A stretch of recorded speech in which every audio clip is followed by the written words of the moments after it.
All right, bullying manager. Dear Bill, about a month ago, a lady Dairy Queen manager in Missouri was charged for involuntary manslaughter. What? Did you give the guy an ice cream headache? That what she did? Keep eating ice cream, then I'll blow you. The guy fell for it, and he stuck his head into the fucking smoothie machine.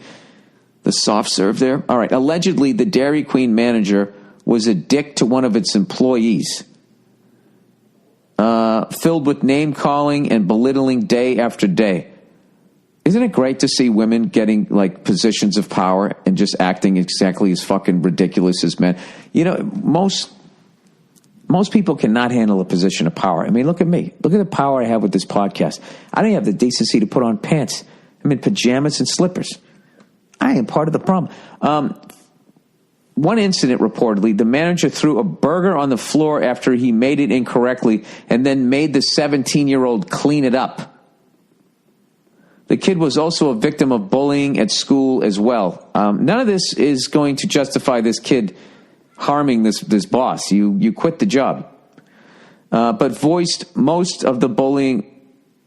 But voiced? Most? That doesn't make sense. But most of the bullying happened at work. What happened to this person who wrote this sentence? They wrote, but voiced most of the bullying happening at work and singling out his boss. Okay, well, eventually the kid ended up shooting himself in the head. Oh boy, did not see that coming. Yes, I know it's a sad story that happens too often. Does it? Do a lot of people get bullied at Dairy Queen and then blow their brains out? I thought that was a happy place. They got soft serve ice cream. What could go wrong? But the town wanted to hold somebody responsible for his suicide. The authorities, air quote, investigated and interviewed people, and his stories of being teased and made fun of were retold. The cops ultimately came to the conclusion that his Dairy Queen boss was the reason the kid is dead. Oh, my Jesus Christ. Wait a minute. Hey. It's a little bit of an overreach. And she was charged with secondary involuntary manslaughter. After me hearing this story, is that proper English? Shouldn't it be after I heard this story? After hearing this story, I'm waiting for somebody on TV to state the obvious. This is bullshit. How can you blame someone for another person killing themselves? It's not my fault how other people handle my insults. You've been called Billy Fat Tits how many times? Well, first of all, I'm not 17. All right? I think enough bullying can drive somebody to it. It depends on how it is and how fragile somebody is, but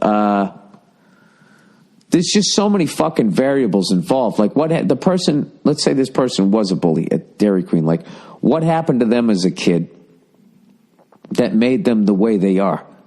How old is this person?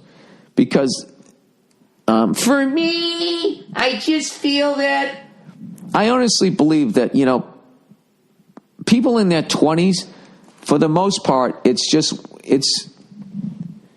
that is the most purest form of the direct results of the parents that you had.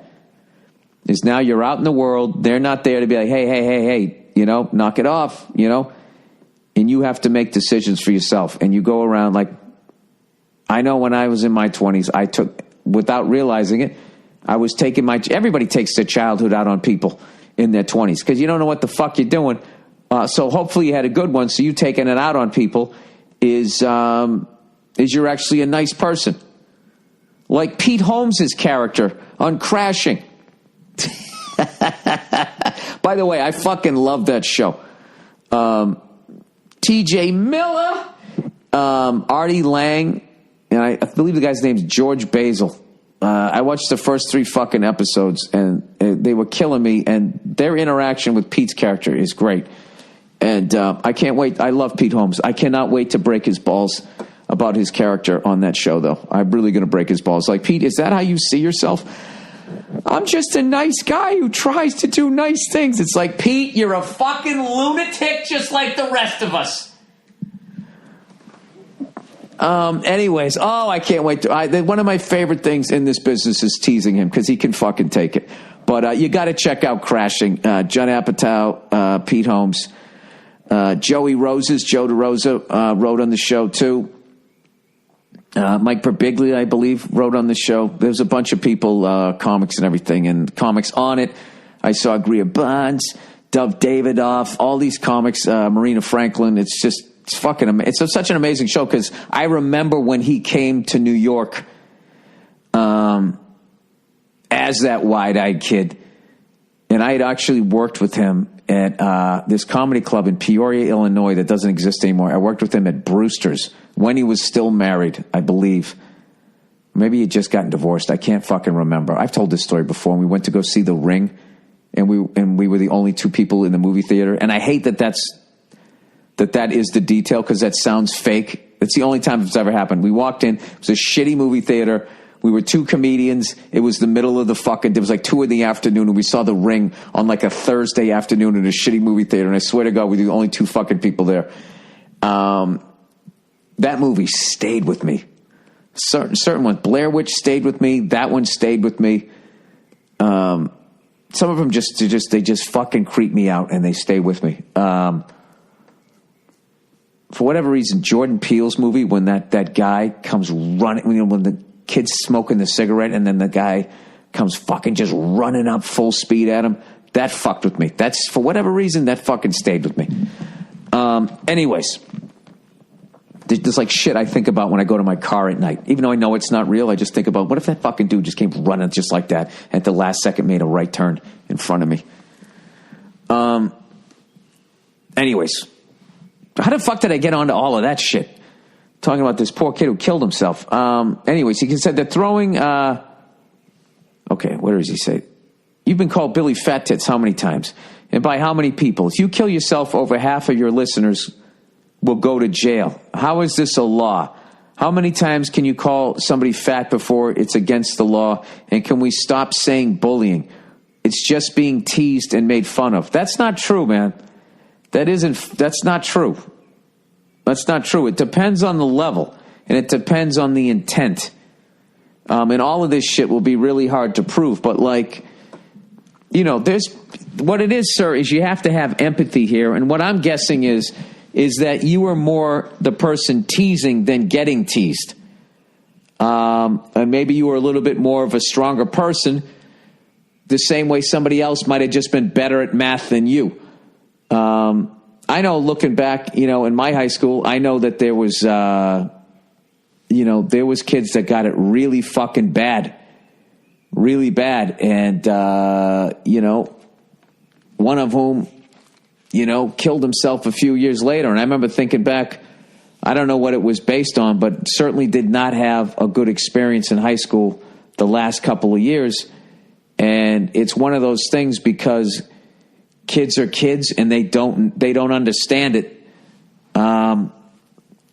It's a really complex thing. But I would say if this kid was also bullied at school, and then if this person was a cunt at a Dairy Queen, I mean, it's sort of an amalgam of all of that. And then also the personality. Some people, they're just really sensitive, shy people, and they don't know how to handle it.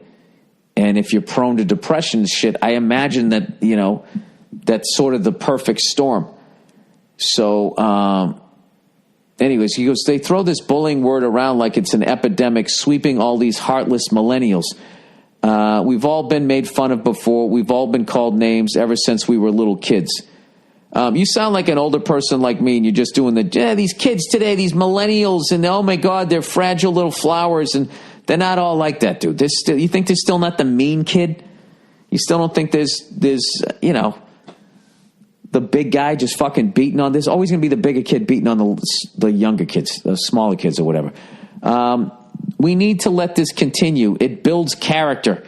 If you were always given a trophy, you're all over the map here, dude, and only told compliments, you wouldn't be a comedian. No, now you're speaking for me. You would still be working in the carpeted area discussing, which I never worked there, your favorite route to work in the morning. All I'm saying is that we're all becoming weak pussies because of laws like this, and nobody's addressing it. But you can, Bill. with your soon-to-be Emmy-winning podcast. You can champion this cause for all our sake or whatever. Hope to see you in Portland soon. Thanks. I have to be honest with you, sir. All right, I think the true sign of maturity, aside from, on one side, being able to take a good ribbing and learning how to have more of a sense of humor about yourself, and also learning that whatever is happening today is not the end of the fucking world, and that, you know, there's probably kids listening right now that get bullied. This is the thing. All of that shit, you're not going to see any of those fucking people ever again after high school, and your whole fucking life is going to be determined by you and the decisions you make, and you have 100% control over that. So, you know, and I think a lot of times people get bullied, aside from the fact that they're just smaller, weaker, they just seem like targets. I think, you know, sometimes when people see somebody that's talented, they'll go after them. And so you got to make sure that you kind of push all that shit away. But the other side, I think that really shows that you're mature is empathy. You know what I mean? It certainly helps. Like, I mean, I think it's easy to do that. The rant that you did, I understand there's a lot of truth in some of the shit that you're saying, but, you know, it's not all just like, learn how to fucking take it, you fucking pussy. Stop wearing a helmet when you're riding bicycles and shit. And I'm guilty of saying stuff like that. I understand where you're coming from, but like, you know. So why do you think this kid killed himself? You know what I mean? Do you think if that shit wasn't happening, the kid still would have? I mean, it's a possibility. I don't know if the kid had clinical depression. I have no idea. But I agree with you to try, from what you've written, for the sentences where it was spelt correctly, it seems like that kid was just having a miserable experience. I mean, I can't imagine if you were getting bullied all day at school, and then you go, okay, well, now I'm going to get a job. This might be a ray of light to what the future is going to be, where I'll be at work and maybe people are nicer, and then it just becomes somebody else screaming at you. You know, when you're 17 years old, if it sucks at school and it sucks at the Dairy Queen you work at, that is your world. And you don't have an ability to step out of it, and you can downward spiral. Like, once again, I don't think that they should put it all on this person, but that's it's a fucking terrible story. But I don't think this backlash to political correctness to then go the other fucking all the way back once again to what caused political correctness. All you fucking guys, hey, pull your bootstraps up and stop being a fucking pussy, you fucking millennial flower. It's guys like you that are fucking ranting against fucking political correctness. It's cunts like you that created political correctness. You know? White guys that tell it like it is. Is there anything worse than the white guy? I know I always say that. That is, to me, that is the most boring fucking mindset you could possibly have. Hey, I'm a white guy. Everything's set up for me. Let me tell you who, you know, does not have the advantages that I have, why you need to toughen up. You know, as I slept in my bunk bed in my cul-de-sac, those were the years that I really became a tough guy. Anyway, so yeah, I mean, that's just a terrible story. I hope that, you know, something good can come out of it, because that's, you know, it's very rare that, you know, you bring up an ice cream store and something like that happens. I was all excited, you know. I love fucking Dairy Queen. You know, my wife loves Dairy Queen. We are Dairy Queen people.